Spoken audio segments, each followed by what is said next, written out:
자, 오늘 아침에 혹시 커피 드셨나요? 아니면 차를 드셨나요? 바로 그 순간, 그게 정말 여러분의 자유로운 의지였을까요? 생각해보면 우리는 매일매일, 아니 매 순간 뭔가를 선택하잖아요. 작은 것부터 인생을 바꾸는 큰 결정까지요. 그런데 이 선택이 진짜 내 것이 맞나? 이 질문, 사실 수천 년 동안이나 계속된 아주 오래된 논쟁이거든요. 오늘은 바로 이 지긋지긋한 질문에 대해서 신경과학이 제시하는 아주 흥미로운 새로운 관점을 한번 파헤쳐 보려고 합니다. 이 추상적인 개념을 바로 우리 얘기로 한번 가져와 보죠.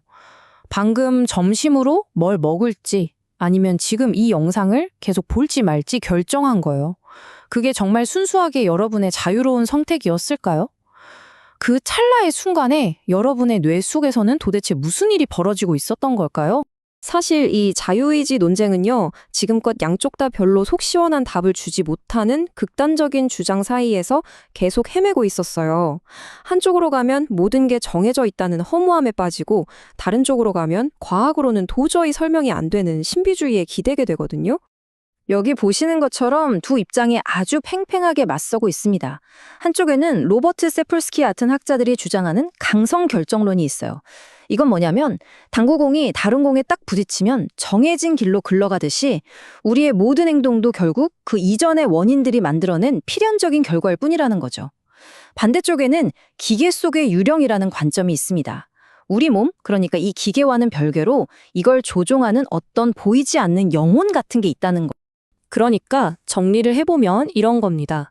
우리는 그냥 예측 가능한 기계이거나 아니면 과학으로 설명할 수 없는 유령이 깃든 존재이거나 꼭 이 둘 중 하나여야만 할까요? 바로 여기서 신경과학자 케빈 미첼이 등장합니다. 그는 우리가 기계도 유령도 아니라고 말해요. 자유의지의 해답은 바로 우리 자신의 생물학적 특성 그 자체에 숨어 있다고 주장하죠. 이게 바로 그가 제시하는 제3의 길입니다. 자, 그럼 그 제3의 길이 뭔지 한번 따라가 보시죠.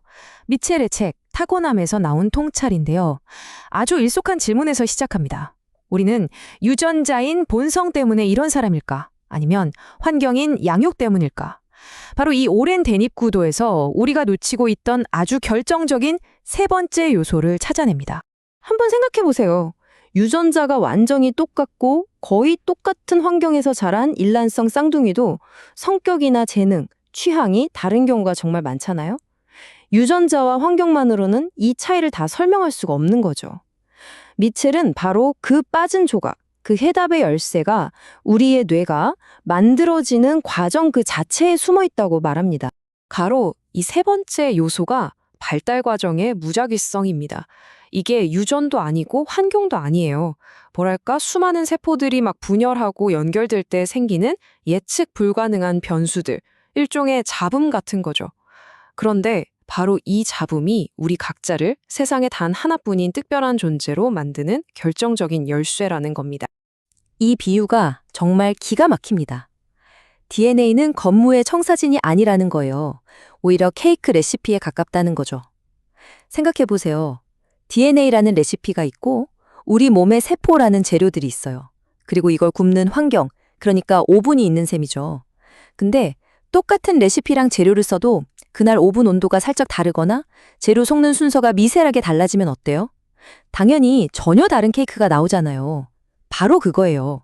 이 예측 불가능한 잡음들이 모여서 세상에 단 하나뿐인 바로 여러분의 뇌를 만들어내는 겁니다. 이 한마디가 모든 걸 설명해 주죠.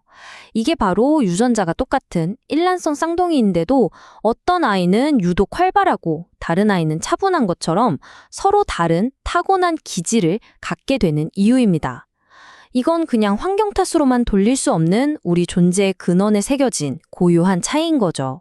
자, 지금까지는 한 개인이 어떻게 이렇게 고유한 존재로 태어나는지를 봤습니다. 그럼 애초에 이런 선택이라는 능력은 생명체에게 왜, 그리고 어떻게 생겨난 걸까요? 이제 시야를 좀 더 넓혀서요, 개인의 발달에서 수십억 년의 거대한 진화 역사로 넘어가 보겠습니다. 미첼의 다른 책, 자유로운 행위자를 따라서 그 여정을 한번 쫓아가 보죠. 여기서 말하는 주체성, 그러니까 스스로 행동하는 능력은 무슨 철학적인 수수께끼 같은 게 아니에요. 아주 실용적인 생존 도구였던 거죠.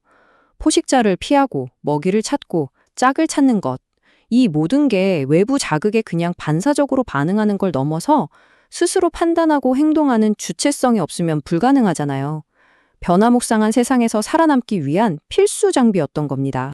이 진화의 여정은 정말 어마어마합니다. 무려 35억 년 전에 박테리아가 자기한테 유리한 쪽으로 헤엄치는 아주 원시적인 선택에서부터 시작이 돼요. 그러다 수억 년이 흘러서 신경계가 생기니까 동물들이 과거를 기억해서 미래를 예측하는 훨씬 복잡한 선택을 할 수 있게 됐고요. 그리고 마침내 우리 인간은 아직 일어나지도 않은 미래를 머릿속으로 그려보는 정말 경이로운 수준의 선택 능력을 갖추게 된 겁니다. 결국 생명의 역사를 한 줄로 요약하면 외부 세계를 자기 생존에 유리하게끔 해석하고 그 해석에 따라서 의미 있는 행동을 선택해온 역사라고 할 수 있습니다. 그렇다면 지금 여러분의 행동을 이끄는 이유는 뭔가요? 여러분은 지금 여러분의 세계를 어떻게 해석하고 계신가요? 자, 지금까지 우리는 우리 각자를 고유하게 만드는 발달 과정의 무작위성, 그리고 생명체가 수십억 년에 걸쳐서 발전시켜온 진화된 주체성, 이 두 가지를 살펴봤습니다. 이제 이 두 가지 통찰을 합쳐서 꽉 막혀있던 자유의지 논쟁에 대한 새롭고 아주 실용적인 해답을 한번 찾아보겠습니다. 자유의지 논쟁이 자꾸만 길을 잃는 가장 큰 이유가 바로 이 비현실적인 기준 때문이에요. 진짜 자유로운 선택이라는 게 내 모든 과거 경험, 내가 사랑하는 것들, 나를 나답게 만드는 모든 것으로부터 완전히 독립된 상태에서 이루어져야만 할까요? 만약 그렇다면 그 선택은 과연 내 선택일까요? 아니면 그냥 아무 이유 없는 무작위적인 사건일까요? 우리의 과거 경험이나 성격은 우리를 묶는 쇠사슬이 아닙니다. 오히려 그 반대죠. 훌륭한 요리사가 수많은 재료를 가지고 최고의 요리를 만들어내듯이 우리가 최선의 선택을 할 때 사용하는 우리만의 고유한 재료들인 거예요. 재료가 없으면 요리를 할 수 없듯이 나의 과거와 단절된 선택은 아무런 의미도 가질 수 없는 거죠. 그래서 케빈 미첼이 내리는 정의는 아주 명쾌합니다. 자유의지란 어떤 초자연적인 힘이 아니라 우리가 여러 선택지를 떠올리고 그 결과를 예측해서 최종 결정을 내리는 우리 뇌의 놀라운 기능 그 자체라는 겁니다. 우리가 매일매일 경험하고 사용하는 고도로 발달된 생물학적 능력이라는 거죠. 바로 이 지점이 정말 중요합니다. 자유의지는 있다 없다의 문제가 아니라 일종의 스펙트럼 위에 있다는 거예요. 예를 들어볼까요? 잠을 푹 자고 컨디션이 아주 좋을 때는 더 신중하고 합리적인 결정을 내릴 수 있죠? 이때는 우리의 자유도가 높은 겁니다. 반대로 극심한 스트레스를 받거나 피곤할 때는 충동적인 결정을 내리기 쉽죠. 이땐 자유도가 낮아진 거고요. 이처럼 자유의지는 고정된 게 아니라 계속 변하는 역동적인 능력입니다.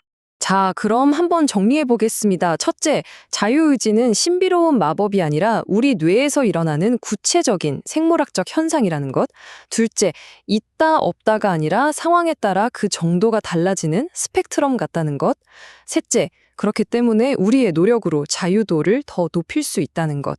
그리고 가장 중요한 결론은 우리는 그냥 정해진 프로그램대로 움직이는 기계가 아니라 스스로의 이유를 가지고 선택하는 능동적인 존재라는 사실입니다. 마지막으로 이 질문을 한번 던져봅니다.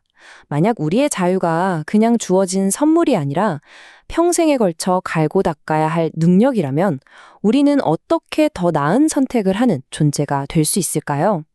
내 안의 충동을 이해하고 더 넓은 관점에서 생각하고 다른 사람의 입장을 헤아려 보는 것. 어쩌면 바로 그런 노력들이야말로 우리에게 주어진 자유를 가장 자유답게 사용하는 방법이 아닐까 싶습니다.